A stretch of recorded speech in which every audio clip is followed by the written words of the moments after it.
Dear friends, myself Dr. Satish Nagar. I am at present working as an assistant professor in Law College Godhra. आज हमारा topic है composition and functions of NHRC.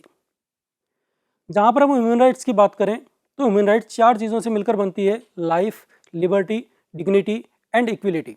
ये चारों चीज़ें मिलकर हमारे सभी व्यक्तियों के ह्यूमन राइट्स को डिफाइन करती है। देखा जाए तो what are human rights? Human rights क्या है? तो यहाँ पर अपन ये कह सकते हैं ह्यूमन राइट्स सभी व्यक्तियों को सभी जगह समान रूप से प्राप्त है। यहाँ पर अपन ये कह सकते हैं यहाँ पर ह्यूमन राइट्स को लेकर कोई भी भेदभाव नेशनलिटी के आधार पर, रेजिडेंस के आधार पर, सेक्स के आधार पर, नेशनल और ethics, origin, colour, religion, language, किसी के आधार पर इसका विभेद नहीं किया जा सकता। यहाँ पर अपन ये कह सकते हैं कि जितने भी ह्यूमन राइट्स हैं वो सभी व्यक्ति को जन्म से प्राप्त होते हैं, इक्वली प्राप्त होते हैं और उसको डिग्निटी के साथ प्राप्त होते हैं। यहाँ पर जैसा देखा जाए कि वैश्विक तौर पर इसकी जो घोषणा की गई वो 10 दिसंबर 1948 को यूएनओ के द्वारा, इसकी जनरल असेंबली के द्वारा इसकी घोषणा की गई। यूनिवर्सल डिक्लेरेशन जो हुआ उसके अंदर जो चेयरपर्सन इसकी थी रूजवेल्ट मैडम, इन्होंने इसको फर्स्ट टाइम फ्रेम्ड किया था ह्यूमन राइट्स को। इसके बाद हम देखते हैं कंसेप्ट ऑफ ह्यूमन राइट्स। इसके जो मेजर कंसेप्ट है वो आता है राइट टू लाइफ, यानी जीवन जीने का अधिकार। जीवन जीने के अधिकार में वो सारे अधिकार हैं, रहने का, खाने का, पीने का, यानी उसको जीवन गरिमा के साथ जीने का अधिकार दिया गया, राइट टू लाइफ। सेकंड अपन बात करते हैं फ्रीडम फ्रॉम टॉर्चर। आप किसी भी व्यक्ति को विधि विरुद्ध कोई टॉर्चर नहीं कर सकते, अगर किया गया है तो वो उसके अगेंस्ट ह्यूमन राइट्स माना गया। यहाँ पर अपन ये कह सकते हैं ये भी एक ह्यूमन राइट्स का कंसेप्ट है कि आप किसी को टॉर्चर नहीं कर सकते, ये भी उसको स्वतंत्रता है। थर्ड आता है दासता से स्वतंत्रता। किसी भी व्यक्ति को बंधुआ मजदूरी के लिए बांध कर आप घर पर नहीं रख सकते हैं, इसकी उसको स्वतंत्रता है। हर व्यक्ति को अपने तरीके से जीने की स्वतंत्रता है, हर व्यक्ति को अपने कार्य करने की स्वतंत्रता है। Right to a fair trial.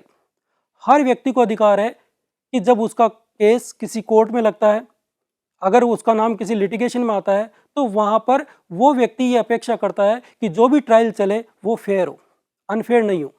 तो यहाँ पर अपन ये कह सकते हैं कि फेयर ट्रायल होना भी हर व्यक्ति का मानवाधिकार। इसके बाद अपन लेते हैं फ्रीडम ऑफ स्पीच।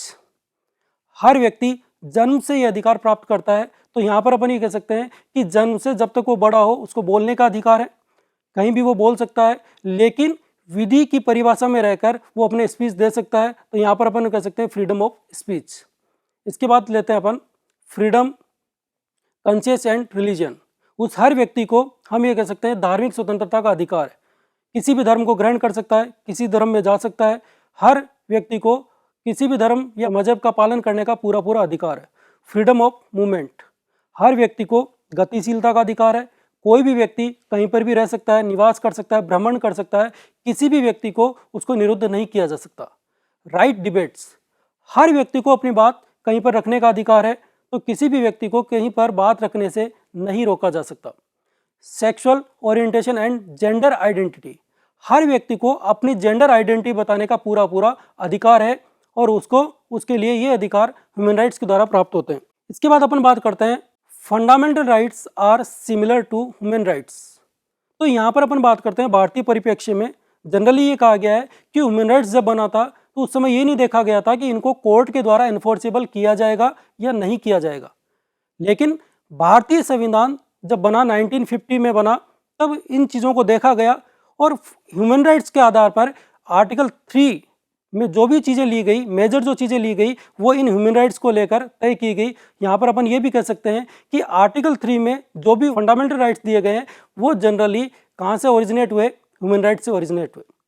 तो यहाँ पर अपन ये कह सकते हैं कि ह्यूमन राइट्स, फंडामेंटल राइट्स दोनों को हम इक्वल मान सकते हैं। अब यहाँ पर बात करें कि भारत में एनएचआरसी की स्थापना कब हुई? 12 अक्टूबर 1993 को गवर्नमेंट ऑफ इंडिया ने इस नेशनल ह्यूमन राइट्स कमीशन की स्थापना की। इसके बाद अपन लेते हैं कंपोजिशन ऑफ एनएचआरसी। तो यहाँ पर अपन ये कह सकते हैं कि यहाँ पर चेयरपर्सन्स के अलावा 8 मेंबर होते हैं, ये सब मिलकर क्या बनाते हैं? एनएचआरसी का कंपोजिशन करते हैं, एनएचआरसी की कमेटी बनाते हैं जिसमें फर्स्ट आता है चेयरपर्सन। सेकंड नंबर पर अपन लेते हैं ऐसे सुप्रीम कोर्ट के जजेस का नाम लिया जाता है इसमें जो कार्यरत हो या सेवारत हो। थर्ड अपन लेते हैं कि किसी भी राज्य का हाई कोर्ट का चीफ जस्टिस सेवारत हो या कार्यमुक्त हो। नेक्स्ट अपन लेते हैं कि इस कमेटी में 2 मेंबर्स ऐसे अपॉइंट होते हैं जो इस विषय का ज्ञान रखते हो, जो ह्यूमन राइट्स का ज्ञान रखते हो, जो प्रैक्टिकल अनुभव रखते हो, मैटर्स जो ह्यूमन राइट्स से सुनवाई होंगे उनसे संबंधित वो ज्ञान रखते हो। ऐसे 2 मेंबर को अपॉइंट यहाँ पर किया जाता है। 5वें नंबर पर अपन ले सकते हैं कि यहाँ पर 4 ऐसे एक्स ऑफिशियो मेंबर्स होते हैं जो नेशनल कमीशंस के चेयरपर्सन्स होते हैं। ये नेशनल कमीशंस कौन कौन से हैं? माइनॉरिटी कमीशंस है, SC/ST कमीशंस है, वुमेन सेल कमीशंस है। इन्हीं चारों के चेयरपर्सन्स को यहाँ पर एक्स ऑफिशियो मेंबर के तौर पर अपॉइंट किया जाता है। अब यहाँ पर अपन बात करते हैं कि इनका अपॉइंटमेंट कौन करता है। तो जहाँ पर देखा जाए सेक्शन 3 और 4 में इनके अपॉइंटमेंट की बात कही गई है। तो अपॉइंटमेंट करने के लिए एक कमेटी कंसिस्ट की गई है जिसमें इसका चेयरपर्सन होता है हमारा भारत का प्राइम मिनिस्टर। सेकंड में लेते हैं हम भारत के गृह मंत्री को। थर्ड यहाँ पर लेते हैं the leader of the opposition in the Lok Sabha, house of the people. Fourth number पे यहाँ पर आता है the leader of the opposition in the Rajya Sabha, council of states. Fifth number पे अपन लेते हैं the speaker of the Lok Sabha, house of the people. Six number the deputy chairman of the Rajya Sabha, council of states. ऐसे 6 member जो एक committee consist होती है। ये committee हम ये कह सकते हैं कि ये कमेटी मिलकर राष्ट्रपति को सिफारिश करती है और राष्ट्रपति सिफारिश करने के बाद राष्ट्रपति फिर हमारे ह्यूमन राइट्स कमीशन की स्थापना करता है, जिसके लिए वो तय करता है कि कौन कौन व्यक्ति उसका चेयरपर्सन होगा, उसके बाद कौन व्यक्ति इसके एक्स ऑफिशियो मेंबर होंगे, कौन व्यक्ति इसके मेंबर्स होंगे। तो यहाँ पर अपन जनरली एक चीज़ मैं और कहना चाहूँगा कि जो NHRC का जो चेयरपर्सन होता है वो सुप्रीम कोर्ट के रिटायर्ड जजेज में से किसी भी व्यक्ति का नाम नॉमिनेट किया जा सकता है। अब यहाँ पर अपन बात करते हैं फंक्शंस की। तो सेक्शन 12 में NHRC के फंक्शंस दिए गए हैं।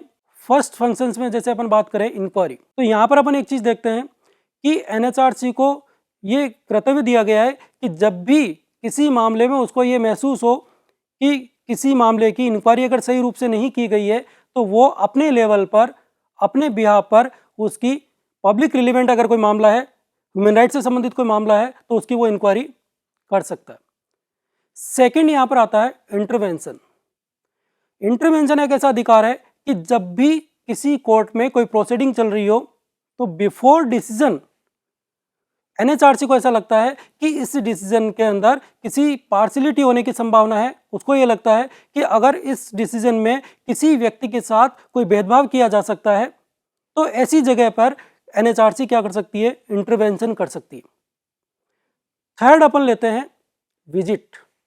NHRC को पूरा अधिकार है, ये उसका कर्तव्य है कि इसके मेंबर्स जेल के अंदर अदर इंस्टीट्यूशन में जाकर पर्सन डिटेन कर सकते हैं, ठीक है, वहाँ पर जाकर वो विजिट कर सकते हैं, वहाँ पर उनकी स्थिति का जायजा ले सकते हैं। जैसे जेल के अंदर गए तो जेल में उनको लगता है कि इनको पानी की सुविधा नहीं है, नारियों के साथ सही व्यवहार नहीं किया जाता, बच्चों के साथ सही व्यवहार नहीं किया जाता, इसके बाद रिव्यू कर सकती है।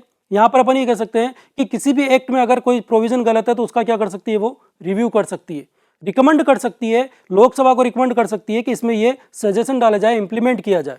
इसके बाद आता है study treaties, international instruments on human rights, make recommendation of effective implementation. इसके बाद अपन ये देखते हैं कि ह्यूमन राइट्स जो दिए गए हैं व्यक्ति को वो जन्म से दिए गए हैं, यूनिवर्सली दिए गए हैं। हर व्यक्ति को ये अधिकार है कि वो कहीं पर भी उसके साथ कोई भेदभाव नहीं किया जाएगा। आज का हमारा जो टॉपिक था इसके लिए थैंक यू।